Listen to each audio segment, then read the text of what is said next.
I'm Carrington MacDuffie. This is Starseeds of Freedom, here to cover the third segment in my series on the Federalist and Anti-Federalist Papers. Today we're covering Federalist No.9, Can Republics Last? It's really the first structural answer to what is really an ancient fear. The fear that republics are fragile and short-lived. Well, that's far older than the American experiment. This paper addresses that fear directly and introduces the idea that structure, rather than mere size, may determine whether liberty can endure. So this is Federalist No.9, the utility of the Union as a safeguard against domestic faction and insurrection. For the Independent Journal, Alexander Hamilton, to the people of the state of New York. A firm union will be of the utmost moment to the peace and liberty of the states as a barrier against domestic faction and insurrection. It is impossible to read the history of the petty republics of Greece and Italy without feeling sensations of horror and disgust at the distractions with which they were continually agitated, and at the rapid succession of revolutions by which they were kept in a state of perpetual vibration between the extremes of tyranny and anarchy. If they exhibit occasional calms, these only serve as short-lived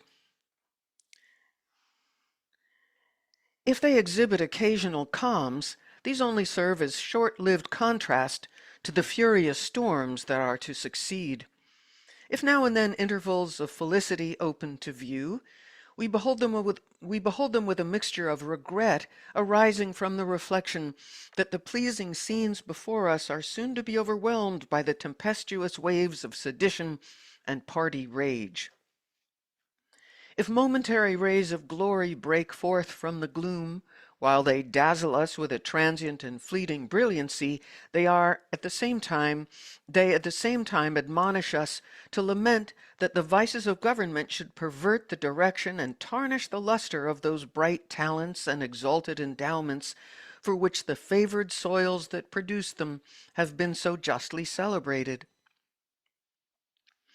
From the disorders that disfigure the annals of those republics, the advocates of despotism have drawn arguments, not only against the forms of republican government, but against the very principles of civil liberty.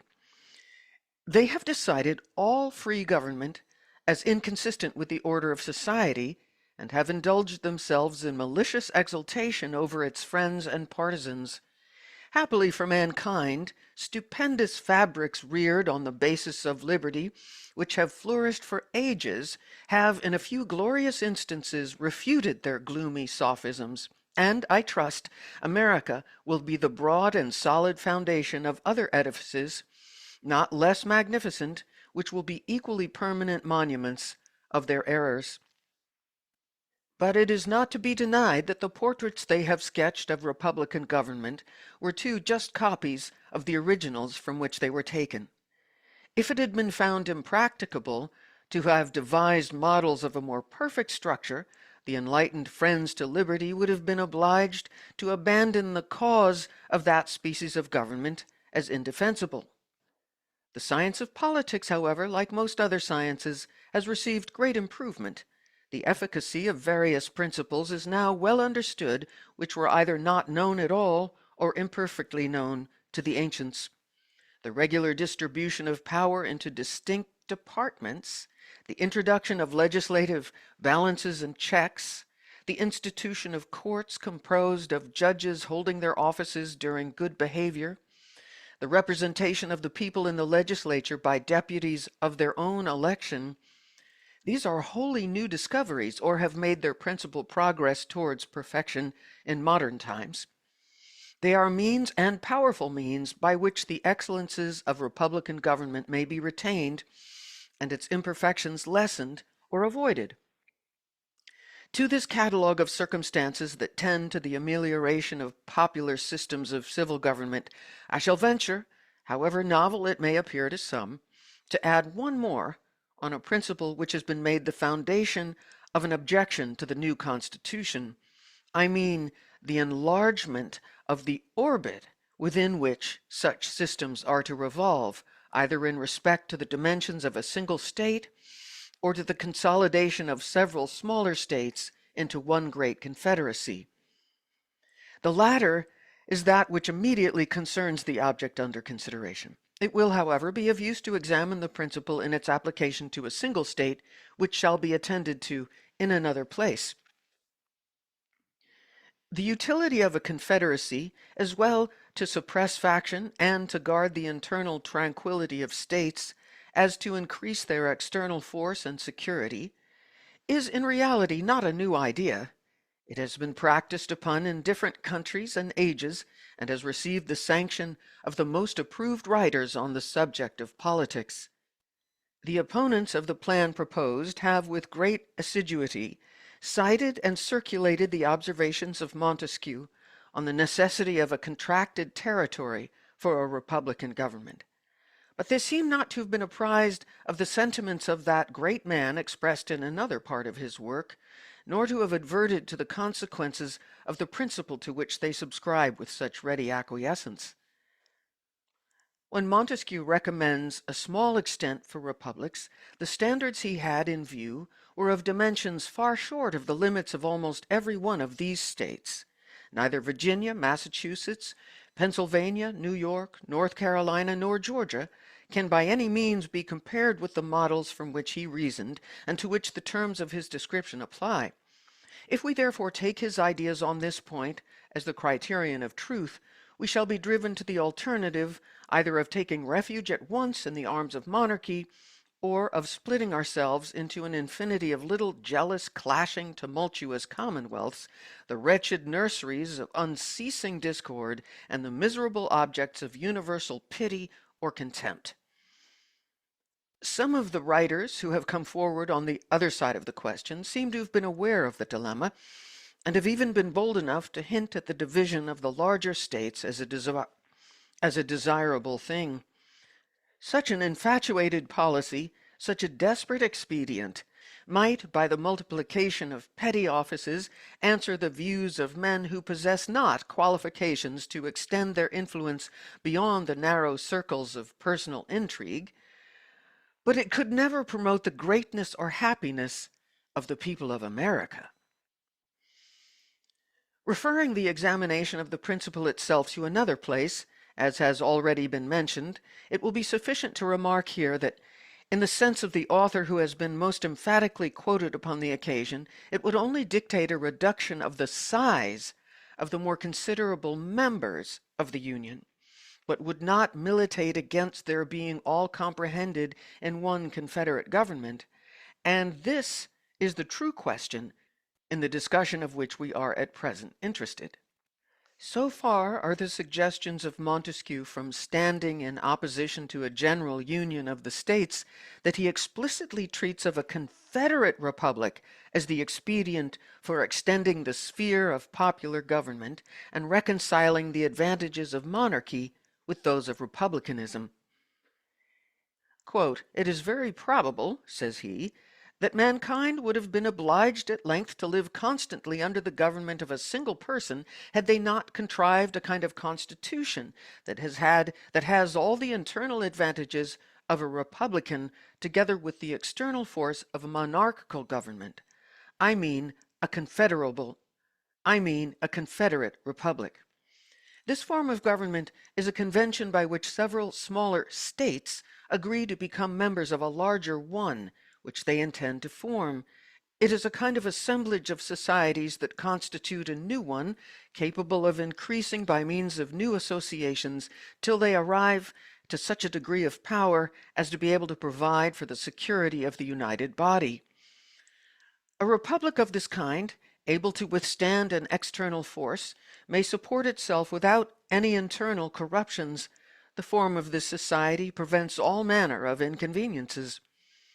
If a single member should attempt to usurp the supreme authority, he could not be supposed to have an equal authority and credit in all the Confederate States. Were he to have too great influence over one, this would alarm the rest. Were he to subdue a part, That which would still remain free might oppose him with forces independent of those which he had usurped and overpower him before he could be settled in his usurpation. Should a popular insurrection happen in one of the Confederate states, the others are able to quell it. Should abuses creep into one part, they are reformed by those that remain sound. The state may be destroyed on one side and not on the other. The Confederacy may be dissolved, and the Confederates preserve their sovereignty. As this government is composed of small republics, it enjoys the internal happiness of each, and with respect to its external situation, it is possessed by means of the association of all the advantages of large monarchies." End quote.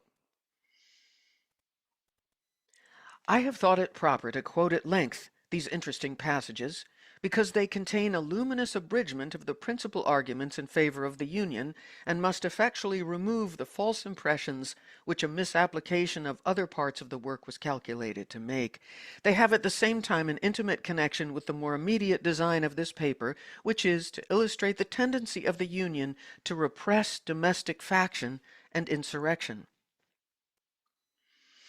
A distinction more subtle than accurate has been raised between a confederacy and a consolidation of the states.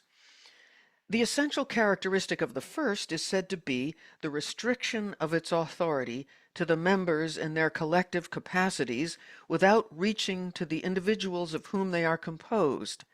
It is contended that the National Council ought to have no concern with any object of internal administration.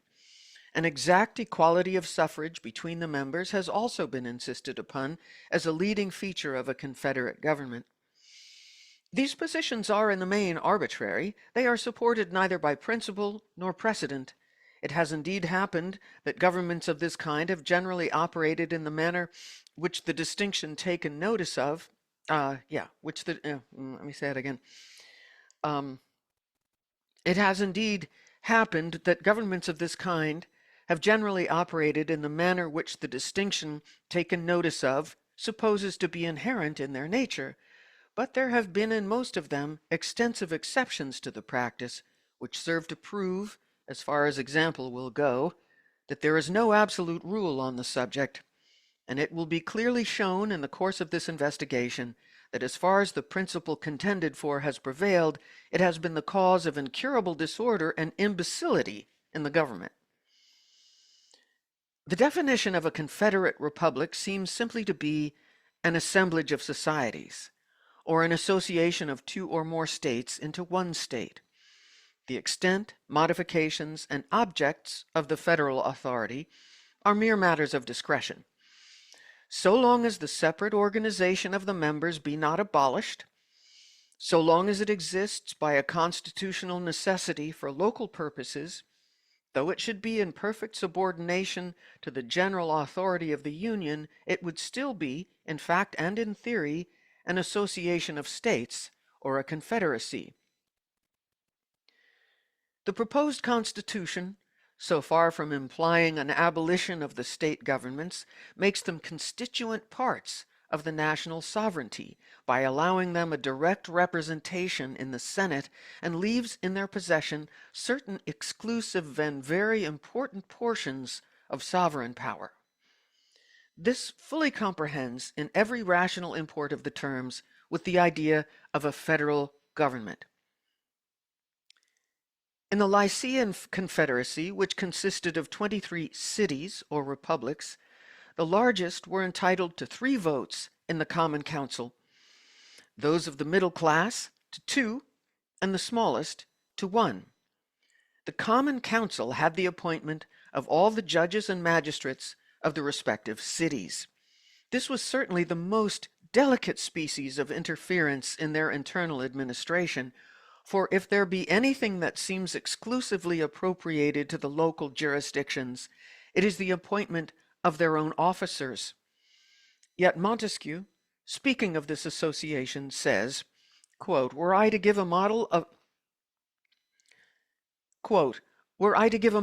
an excellent Confederate republic, it would be that of Lycia. End quote. Thus we perceive that the distinctions insisted upon were not within the contemplation of this enlightened civilian, and we shall be led to conclude that they are the novel refinements of an erroneous theory. Publius. And that was all quoted from Spirit of Laws, Volume 1, Book 9, Chapter 1. Next we have coming up Federalist number 10. So I hope you've enjoyed this reading. Please do like, subscribe, leave a comment, check back, share this, and thanks for being with me. I'm Carrington McDuffie. This is Starseeds of Freedom.